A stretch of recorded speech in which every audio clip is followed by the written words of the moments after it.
All right, David, let's dig right in. Who is David Chadwick and what is Real Response? Yeah, my name is David Chadwick. I'm the founder and CEO of RealResponse, and our mission's pretty simple. We elevate voices. We make it easier for people to be able to speak up, share their feedback, questions, concerns, and equip the leadership of these various organizations to better understand culture and to address potential issues before they become problems down the road.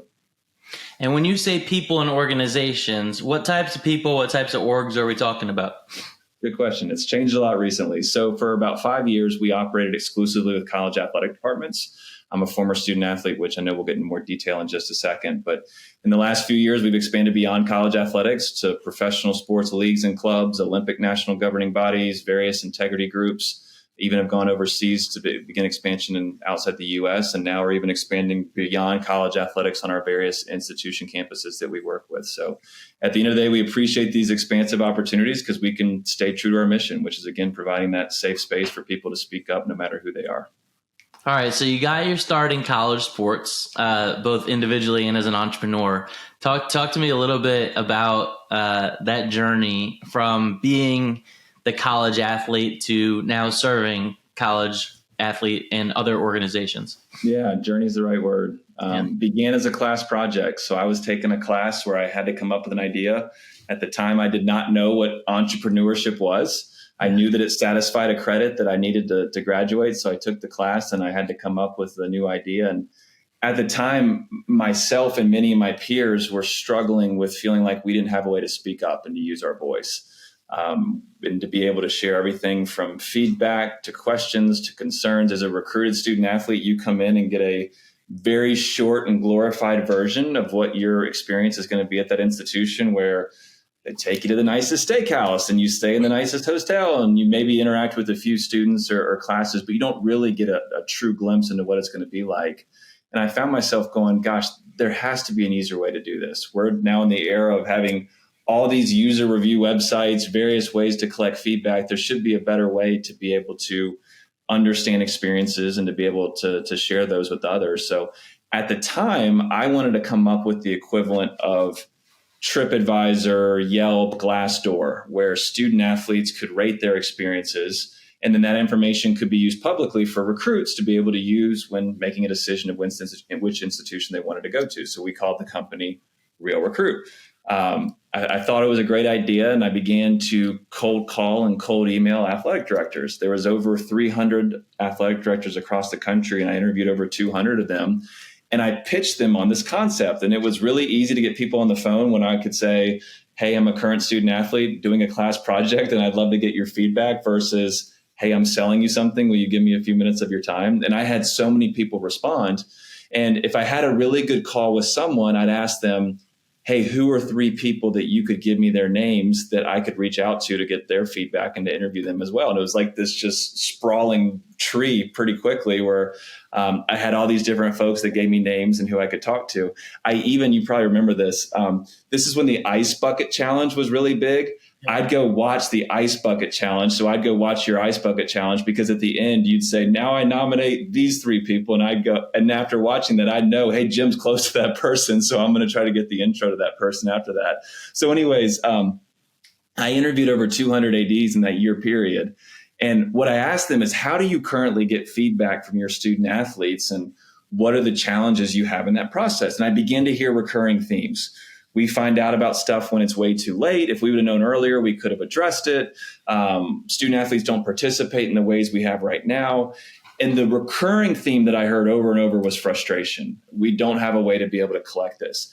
Then I pitched them on this concept of, well, maybe this could be used publicly, where you could collect feedback from student athletes and market yourself to prospective student athletes. So I tabled that idea, and I ended up transferring to another institution where, as a result of sitting out a year for my transfer, I had a 5th year of eligibility, and I did my MBA with a focus on entrepreneurship, where I had to come up with another idea. And I didn't want to do that. So I said, I'm going to recycle the idea that I had before and pick that class project back up and really dove into it. And I went to my athletic director at the time and I pitched him on this concept. I said, hey, what do you think of this model where I could use a software to help collect feedback from your student athletes? You could measure experiences, culture, et cetera, and then use it publicly to market to recruits. And this was like the first entrepreneurship 101. He said, hey, I love the idea of collecting feedback. I love the idea of being able to better measure culture before it becomes a bigger issue down the road. But I would never market it publicly. Like, I don't want to air my dirty laundry. And he was the first that really helped me understand. And then after talking to others during that market research of, there's probably nothing public here to chase after. But internally, there's clearly an appetite of athletic directors saying, hey, we don't have a good way to be able to gather feedback from our student athletes. The ways that we're doing it right now are outdated. We do an exit interview. So we asked Jim on his way out, hey, how'd your last however many years go at this institution? Oh, by the way, it's way too late to address your issue 3 years ago, but we'd love to know about it now. Or they might do a open door policy. You're going to come in my office and tell me if I have an issue. Just really, really old ways of doing it. Some groups tried to do a survey. But even then, people weren't participating. It was pen and paper. I had one school tell me they were still doing the Scantron number 2 pencil, where like people were bubbling in the circle with the answer they had. Just very, very archaic. So after hearing all that feedback, I was able to connect with some people locally who helped take ideas for non-technical co-founders to life. And we just built this really basic version 1.0 of Real Recruit, which was a survey platform. And I went back to the ADs that I had really positive conversations with. And I said, hey, remember me? I did that class project last year. I'd love to show you what this became. And sure enough, I had a good number of folks that said, great, I'd love to see it. Even a few that said, I'd welcome you to come in to present to our senior staff. And the very first one that I did was Wake Forest University here in North Carolina. And I'll never forget, I came in with like this big baggy suit and I'd hacked together this presentation, pitched them on this concept. And afterwards they said, can you send us a proposal? And I made up a number and they said, we can't do that. Could you do this? And I said, absolutely, yes. So they were our first customer. And then quickly soon thereafter, we had others that came on and said, yeah, we're willing to do this too. So we launched that first year with about a dozen schools as a survey platform. And what was interesting, Jim, and honestly unexpected, is the student athletes began to use that end of year survey to bring forward really serious concerns, stuff that should have come out much, much earlier. Teammates are selling drugs and coaches know about it. Sexual harassment, hazing, abuse, so-and-so's having sexual relations with a teammate, verbal and physical harassment, you just name it. And the immediate response from the folks that we were working with was, holy smokes, you're telling me this was going on in my athletic department right now?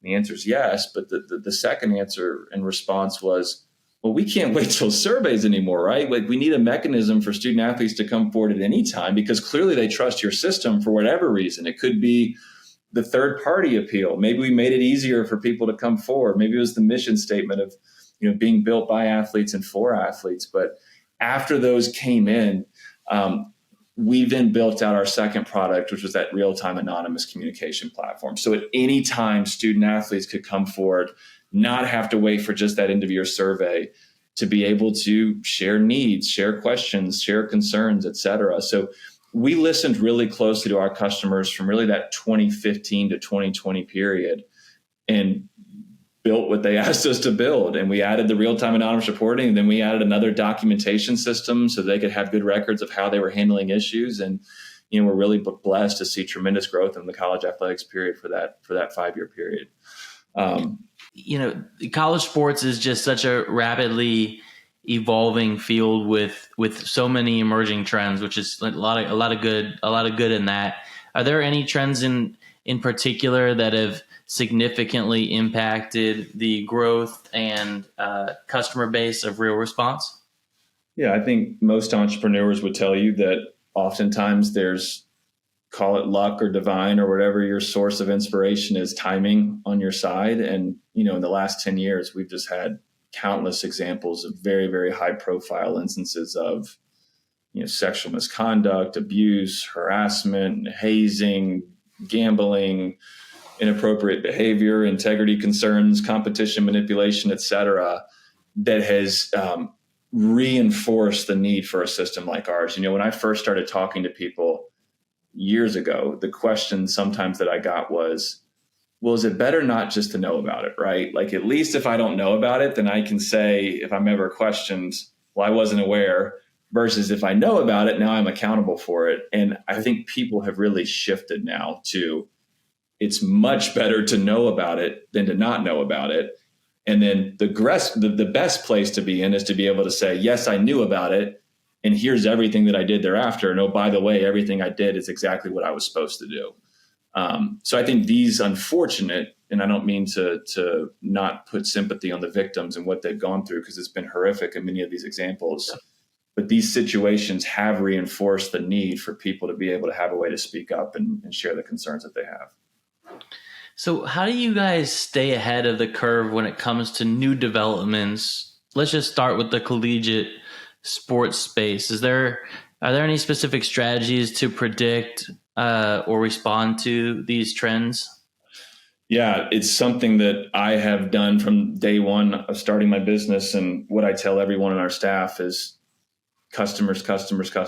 Talk to your customers, give them the opportunity to tell you what they need, allow them to answer your questions, test your hypothesis, because at the end of the day, they're the ones, especially if they're willing to pay money, that are going to help answer those questions that you have and help you direct on where you want to go, versus the worst thing that you can do is to sit in an office or a boardroom or a whiteboard session with your team and draw all these things that you think are going to happen. But until you get in front of your customers, it's just impossible to know.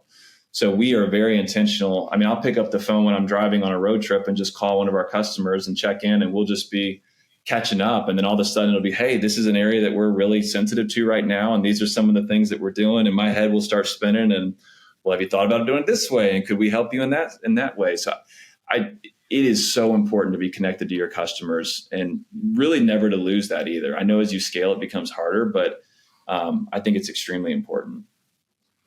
Yeah, I mean, absolutely. Customers. And there's a lot of recent events that have thrust athletes' mental health and well-being into the spotlight. Are there any specific things that have needed to be adjusted in terms of the response due to heightened awareness around those types of issues?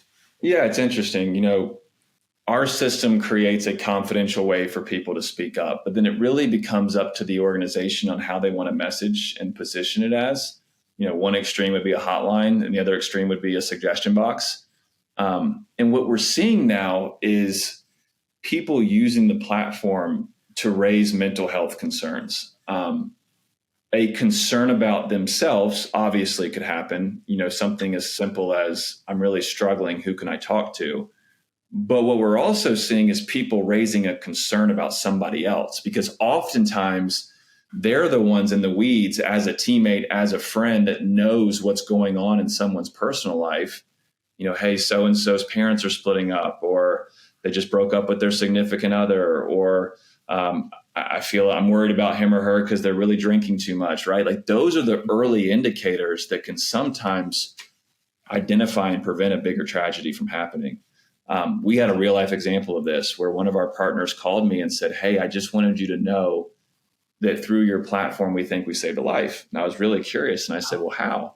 And they said, well, we had an athlete that anonymously alerted us that a teammate, a roommate, had not come out of the room in the last few days. And they were just concerned about him or her. Well, we addressed it and looked into it immediately and found out that person was considering self-harm. We hospitalized them, provided them with resources. And if we wouldn't have had that early indicator of a teammate just saying, hey, I'm worried about this person because they're not coming out of the room, who knows what could have happened, right? Days or weeks could have passed where, more internal turmoil happens, more questioning, and, God forbid it gets to that point of someone really considering that or perhaps even doing it. So yes, mental health has become a big focus of ours. And I applaud all these athletes, like Michael Phelps and Simone Biles and others who have spoken up about their own mental health concerns, because I think it's made it more normal for people to speak up, and they're more comfortable doing it. And, we just want to be the conduit and giving them that way to be able to speak up where maybe they didn't previously have a way to. That's incredible. What a cool KPI, life saved, right? For sure. What an incredible thing to put a stamp on. So when you look at some of the more specific, and you mentioned Simone Biles, gymnastics is one of the environments that comes to mind. Are there any specific environments or areas where these unique environments, factors, and challenges have come up, and how you've had to adapt specific to those areas? Yeah, it's interesting. The company was seated, as I said, in college athletics. And I tell people college athletics has such a unique power dynamic where you have athletes that are many times having just left their home for the first time that are dealing with a power dynamic of, if I speak up and share an issue with, someone that's much older than me, perhaps, or a teammate, I'm worried about the repercussions, right? And their gold currency is their playing time. If they're dealing with the sport in that space, it could be their financial aid, where maybe they wouldn't have had the financial aid to be able to attend that university otherwise. It could be career ambitions, where I'm speaking about this person who could potentially hold my life in their hands and my goals of getting into coaching or whatever. So that was the space that we knew really well and helped provide a solution for. But once we got beyond college athletics, and I know we're going to get to that story in just a second, what we realized is the power dynamic's not unique just to college athletics, right? You go to a professional sports franchise, right? A multi-billion-dollar organization, and you have employees who want to work there, who are oftentimes turning away jobs that could pay them more, maybe have a faster acceleration of the career path because they want to be in sports, or they want to work for this professional sports club. Maybe they're a fan of that specific team and there's more emotional ties to their job. And as a result, they are more likely to perhaps deal with some of the questionable behavior of issues that are going on, inappropriate comments, touching, et cetera. And then there's also that power dynamic, right? Like, this is my dream job. I'm not going to speak up about what's going on because I don't want to have the repercussions of losing that job and perhaps being blacklisted after that. Yeah. It's the same when you look at the NGBs now, right? Like, you have these high caliber athletes who are striving to be in the Olympics, which is the pinnacle of success in that world. And they are more likely to deal with these types of inappropriate behaviors, deal with perhaps things that are questionable because they don't want to have the repercussions of not being able to make that elite goal that they've had for many of them since they were a child. So I think the power dynamic and the inability for people to, in absence of a system like ours, have a way to speak up without a lack of repercussions is where a lot of these tragedies have happened. So let's talk about what you started to mention around the growth, not necessarily outside of college sports, but from college sports to other areas where you guys have been able to grow into. What drove that journey? What does that look like today? And that would be great to learn a little about. So as an entrepreneur, you want to do everything and you don't have the time to do it. So, for years, I thought there was an opportunity outside of us for college athletics because the things we deal with are not unique to college athletics. They're going on all over the world. It really hit close to home when I watched the issues with the Carolina Panthers, with us being in Charlotte, where you had some women speaking up about the abuse that they were experiencing. But we were never able to penetrate well into it. Just honestly, time and capacity and everything else going on in the college space, that we just stayed narrowly focused there. What changed that, ironically, was COVID. In 2020, when the pandemic happened, I got connected with the NFL Players Association, who are just some tremendous people and very, very innovative. And at the time, they wanted to have an NFL season, which you might remember was unprecedented then. Like, why are we having an NFL season when we have this pandemic? But they knew to be able to have a season, they needed people to follow COVID protocols. So wear your masks. Like, during our away games, you can't sneak out of your hotel and go to the bars, perhaps like you've done in the past, right? Like, everyone has to follow protocols, because if you don't, we cancel the game that weekend. And then there's enormous revenue implications. So they asked us to build out a little bit of a custom platform for them to be able to have a way for people to anonymously alert them if folks were not following protocols or if they had questions or concerns. And we did that for them. And it went really well. The following year, they expanded beyond COVID to any health and safety concern that a player might have, misconduct, abuse, harassment, et cetera. And once they did that, it was really the catalyst for pretty quick growth beyond college athletics. We began to partner with national governing bodies, USA Swimming, USA Track and Field, US Equestrian, and others. We had pro clubs that approached us, which was awesome, around implementation in their space. That was even a little more unique. It was an HR focus where employees could report misconduct, harassment, abuse to their leadership. Partnered with a dozen NFL teams in just 1 year. Pro leagues came to us and said, hey, we have these it was similar to college athletics, right? Like these more traditional, what I call antiquated hotlines, but we want to modernize it. Like we want to make it easier for people to report. Could your platform do that? And yes, the answer was yes. So we partnered with, Major League Baseball and NASCAR and groups like that, which was really, really great.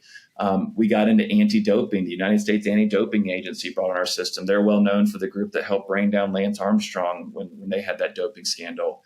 And similar, right? Like let's make it easier for people to send tips to us. Let's not make them require on the old ways of hotlines and whistleblower policies. So that really expanded our growth quickly.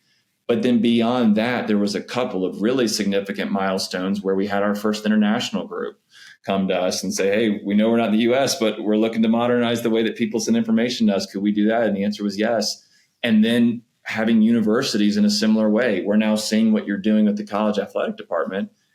Why can't this be done beyond athletics, right? With Greek life and Title IX and bias and compliance and discrimination, like all these other areas that they deal with, having a way to share those concerns too. So I know COVID had a lot of negative consequences for many people, and even in my own life, it did too. But to some extent, that was the business pivot where, first of all, I took a step back and I'm like, holy cow, we can't have all of our eggs in the college athletics basket because who knows where higher ed's going to be in a year, right? College athletics alone. But shifting our service and being more flexible to be able to place our bets in some of those new areas actually ended up being a huge positive outcome for us. So given the variability in terms of, the person you're selling to, what they need the solution for specific to their niche or their organization, their role within the organization, all these different things, I can imagine it's hard to have one product that serves all of these organizations. How do you handle that with now more than 1,500 customers or clients in your portfolio? Yeah, we first of all, we try to make any product decision apply across the board to all of our customers. So we don't want to make a product that's just unique to one customer unless that customer is already significantly at scale where we could clearly predict what the return would be. Every product decision, and we have a fantastic product team and engineering team that helps us sort through that.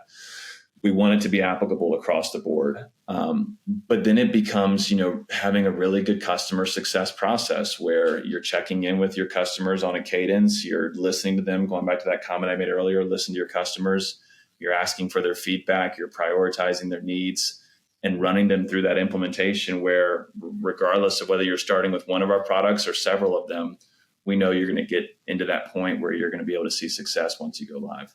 Mm-hmm. And when you look at some of the growth that you guys have experienced since college and what you see for the future, any big things coming that are important for us to know about? Yeah. As I said earlier, our company's always evolved to what's next. And it's interesting, college athletics and really sports to the greater extent is facing a lot of challenges ahead. We've already touched on mental health, but I think that's one that's just going to continue to raise a spotlight, which as it should.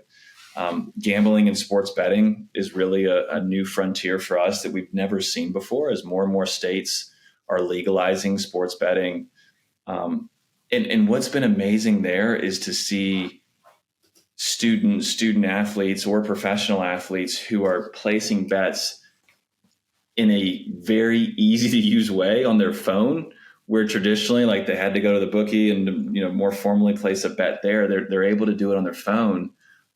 If they're underage, they're using their parents' login or doing some other type of method. But what's just been honestly amazing to see, and I don't mean amazing in a good way, in the last few weeks is the number of athletes that were betting on their own games. Yeah. And that just raises a whole new set of challenges from an integrity perspective to be able to, again, hold people accountable and address those things when they're going on. But I think it's going to be a large task to be able to undertake. You look at a college campus where you have oftentimes athletes that are living with non-athletes, and let's pretend you're the athlete and I'm the non-athlete, and you and I are just having a casual conversation over a meal one day, and you say to me, "Hey, I sprained my ankle in practice today." And I'm like, "That's interesting. Are you going to play this weekend? Are you going to be to the level that you're normal performing?" Because you don't know this, but in the back of my head, I'm going, I'm betting on your game, right? And if I know you're the starting point guard and you're not playing, or at least you're inhibited, like the odds are going to flip. The lines don't know that, right? The public might not know that, but now I do. So unintended misuse of insider information, gambling threats. Athletes are now dealing with huge amount of threats that are coming through social media too, where there was an example in March Madness this past year where someone hit a shot at the buzzer and it took the outcome right within the line, and a lot of people lost a lot of money, and people were going on social media and threatening the student athlete that made that shot, threats against their life, their family, et cetera. So that's going to continue to become an issue as well as more and more states legalize gambling. And the question becomes, how do you quantify that? How do you measure it? How do you set the appropriate consequences if it is going on? Unfortunately, I think that's a challenge that's going to be able to be addressed quickly. But I appreciate, like President Baker, the new president of the NCAA, who's already said this is a huge emphasis for us to be able to address the mental well-being of our athletes. How do you measure it? Well, you got to have data. So we partnered with US Integrity several months ago, which is just an incredible company that's been monitoring the betting lines of activity and helping to flag potential issues. They became very well known, especially in the aftermath of one of the scandals this past spring that they helped uncover. They're using our tip line now, and one of their goals is to be able to have data to be able to say, these are the number of tips we're receiving, present that to the state gaming associations, and for the first time have something measurable around that. But I appreciate them taking the action in the first step towards solving that, but that's just one step, right? I think there's going to have to be a lot of them for us to really be able to quantify it. Yeah, agreed. So when, there's been a lot of evolutions, as you put it, and some might call it pivots that a lot of companies need to make, although yours are more, branching out versus pivots. When you as a leader are deciding when to move resources or hire new resources or allocate resources to new products, new areas versus doubling down on what's already working, how do you make that decision? Like, what is your thought process that you go through? We call it placing bets. And I move really quickly when I know it's time to move quickly. I probably move too quickly when I should be moving slowly, but the vast majority of the time I try to move slow and to be calculated with some of those decisions. So if we were evaluating, for example, expansion into a new market, what we would not do is put out a big press release, hire a sales force, tell them to go to work and start cold calling prospects, because I would still have doubts. Questions is probably the better word of, do we have product market fit? What I'd rather do is go talk to 5 customers, potential customers, really dig in with them deeply and say, hey, what do you think of this? Could it work? Can you scrutinize it? Tell me what I'm not thinking about. And then pilot it with them for a short period and allow them to tell me after using it, yeah, it's working great. Or if you could tweak this, it would be better. And once we have kind of the equivalent of 10 raving fans versus 100 people that are ho-hum, then I know we have something worth repeating that we can begin to scale from there. But I always think it's a huge missed opportunity to go too quickly without really honing in on what your customers want. So, and you nailed it, but I'm sure there's been cases where even when you think you nailed it, there were unexpected challenges, right? Yeah. Can you share an example of a time where maybe you committed a resource or committed spend or whatever it is to a promising area or opportunity or bet as you speak, only to face some unexpected challenge or challenges, and how you were able to navigate that situation? Sure. One example that comes to mind was when we began to expand beyond the athletic department. We had a university that took it and ran with it. We did not plan kind of the comm strategy as much around them and really set forward the best practices. And they just kind of put out a press release on their own and mass emailed all their students and staff and everyone else on campus. And they were really happy with the information they received. It was working exactly as planned. What none of us expected was, because of us not doing a very thoughtful communication strategy, the students weren't aware of what we were. And some of the executives at the university level were unaware of it. And the students were kind of misconstruing it of, wait a second, is this a way for us to tattle on each other? And are you inhibiting on my privacy and making it easier for people to report on XYZ? Yeah. And the answer to that is, well, we've always had hotlines. We've always had people to report. Like, we're actually making it so you can be safer by having better ways to communicate with us. But, the student newspaper did an article on why is this university doing that? And it went in the opposite direction that none of us expected, where the client, it was a unique position, right? The client was really happy of saying, yeah, we're getting exactly what we want, but we're dealing with all this noise on the outside. And it was a really good learning lesson for us of, okay, now when we implement a school, we're going to follow this checklist policy. One of them now is, we want your student newspaper to help break the story, right? Let's give it to the students ahead of time so they can communicate out what this is, what the positives are, et cetera, and to nix any potential negative consequence like what we experienced that first time. So that was, it was very unfortunate, but it was a learning experience for us to be able to figure out moving forward the best way to go about this. Yeah, that's a great strategy. I love it. When you, obviously growing your business has included taking on risk, especially financial. And I know you've largely bootstrapped to date, so bravo on that. Yeah, absolutely. With that comes obviously managing capital efficiently to ensure growth, but also, manage cash burn. So how do you balance that as a founder, and how have you, especially as you started to invest in growth or in new business areas? Well, capital is way more expensive early on versus now. And what I mean when I say that is, in those early days, I remember I'd get a check for a few $1,000s and I'm like, holy, thank you, Jesus. This is amazing. Now we can pay off this bill we have that I didn't have the cash to be able to do. So it was a little bit of an extreme, but you have to keep your expenses low as possible.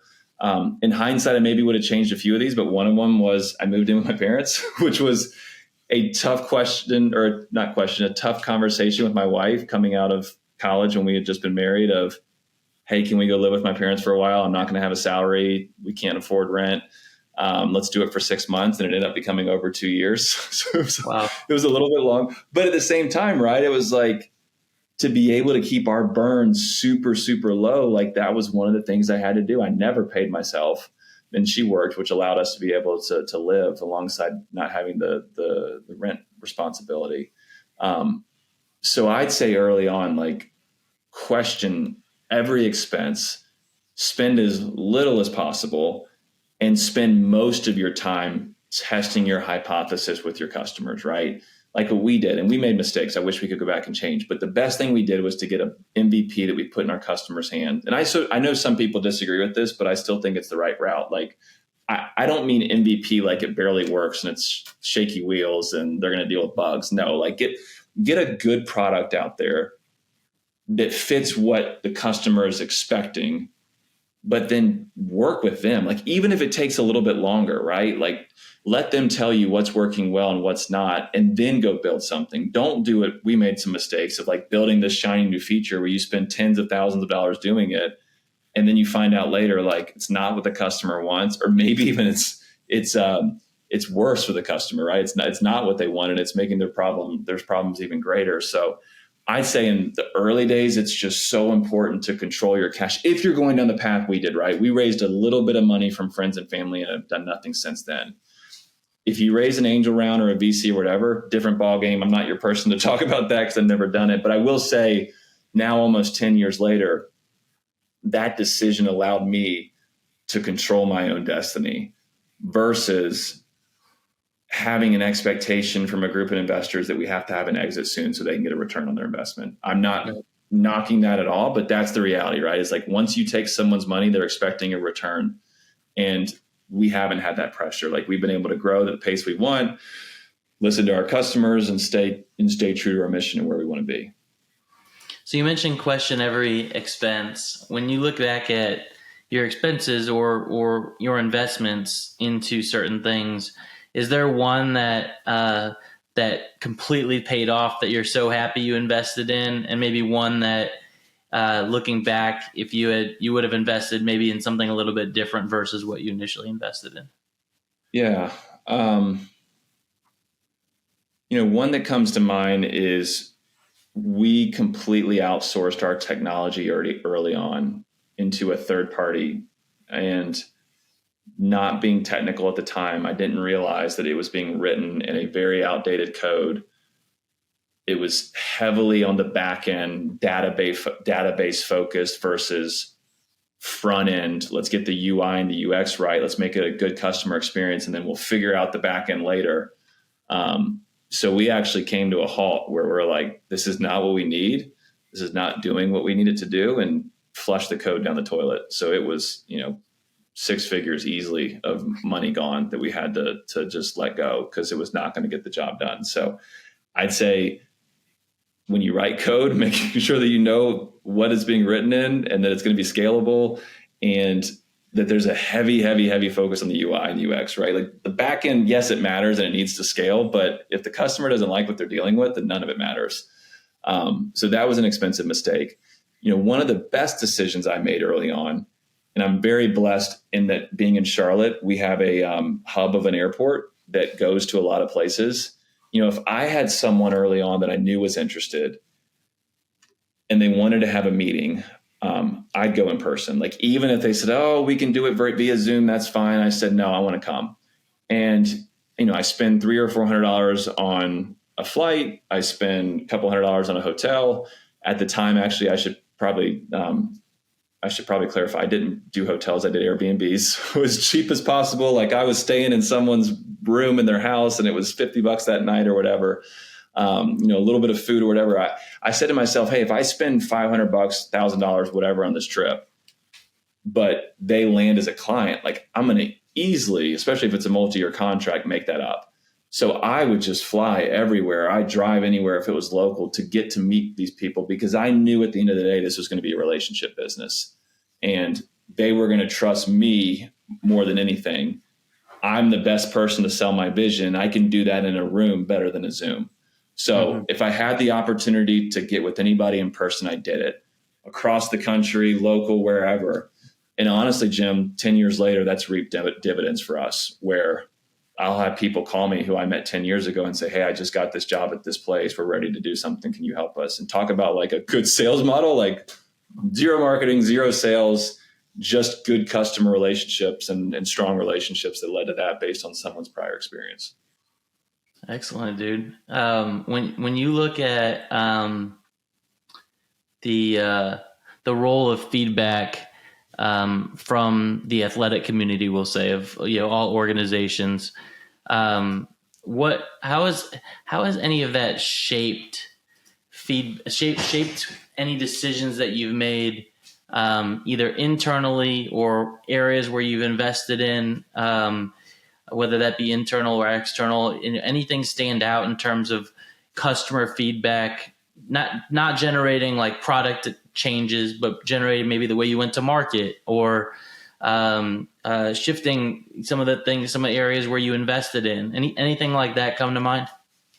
Well, we just brought on a new CMO who's been fantastic, and it's been interesting to watch her kind of audit our go-to-market strategy, our communication strategy, our marketing strategy, et cetera.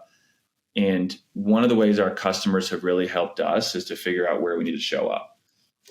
We need to show up at this specific conference, right? Like this is the conference every year that everyone goes to. You need to have a booth. You don't need to have a booth. you need to have a client dinner, right? Like we had someone tell us that early on, like it's a good idea to have a dinner and invite your customers and invite prospects. And I can really help sell it to someone that's maybe on the fence.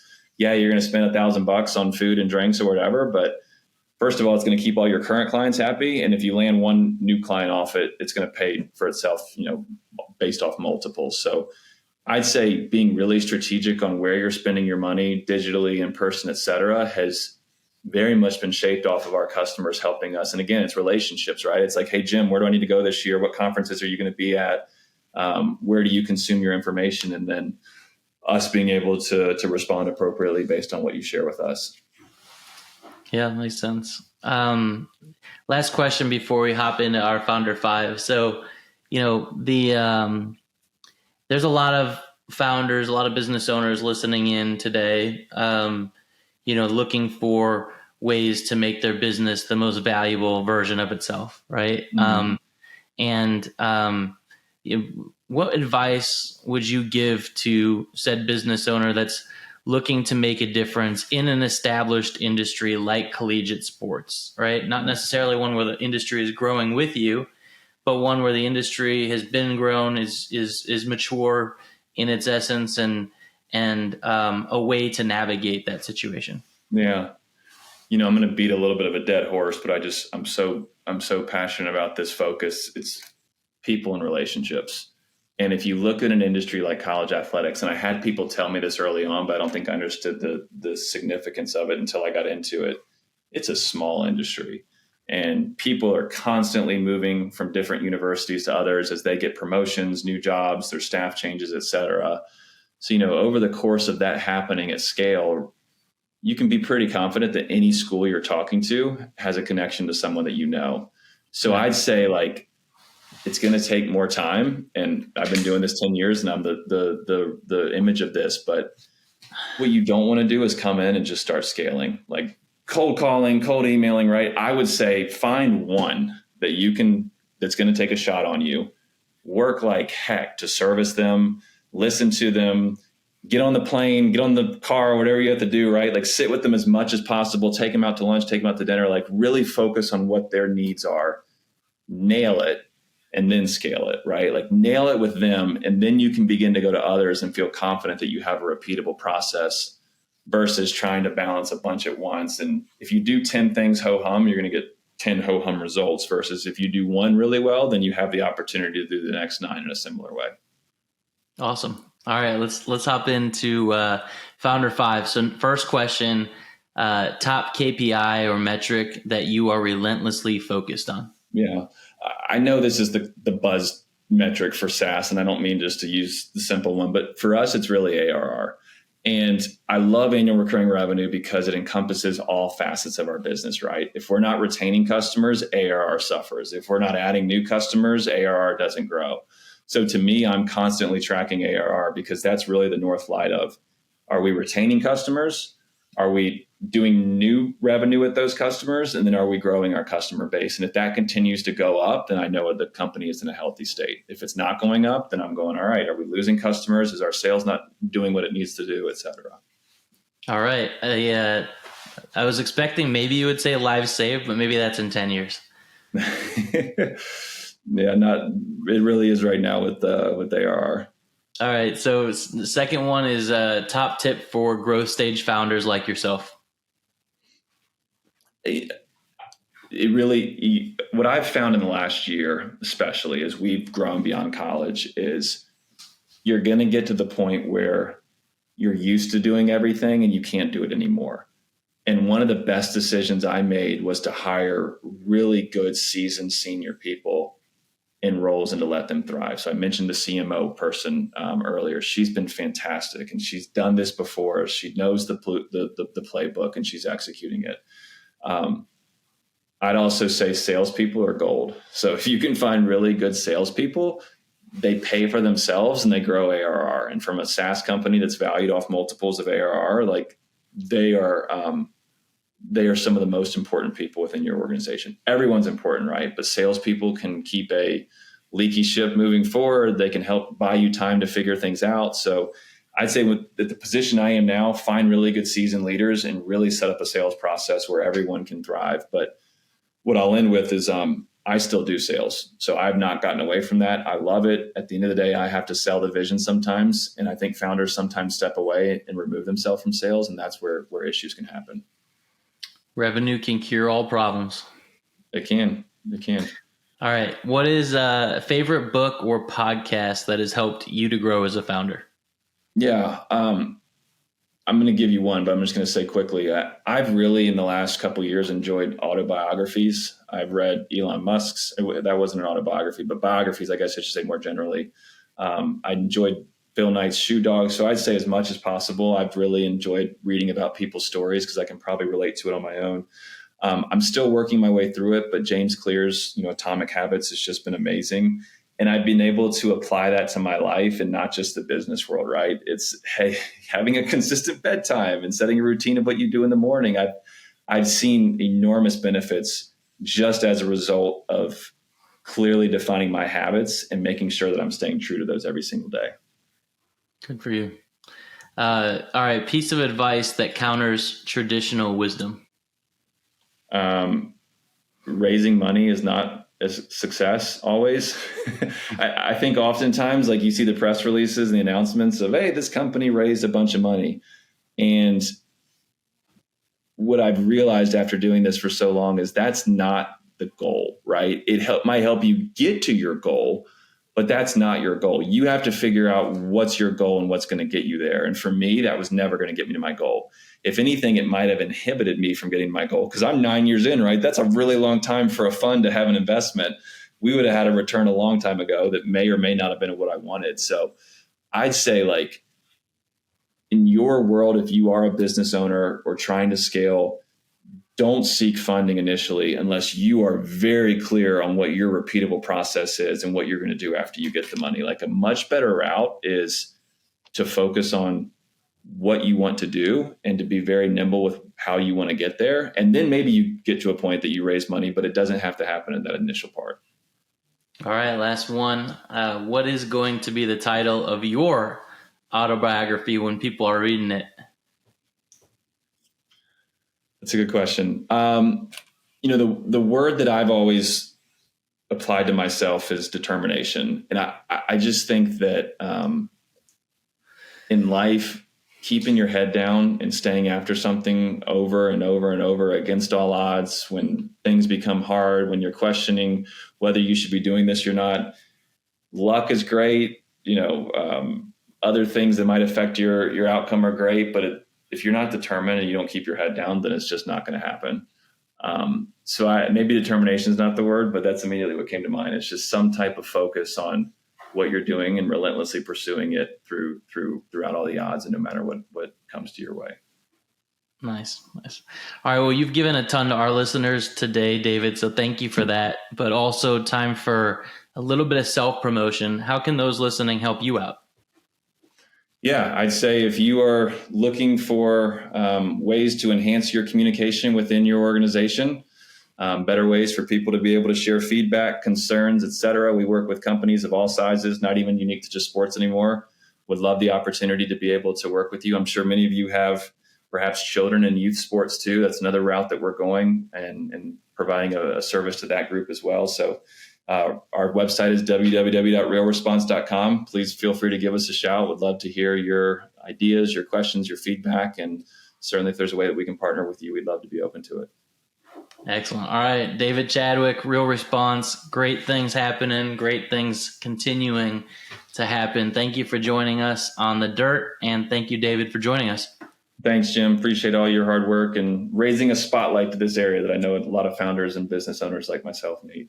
You bet. Absolutely. Take care.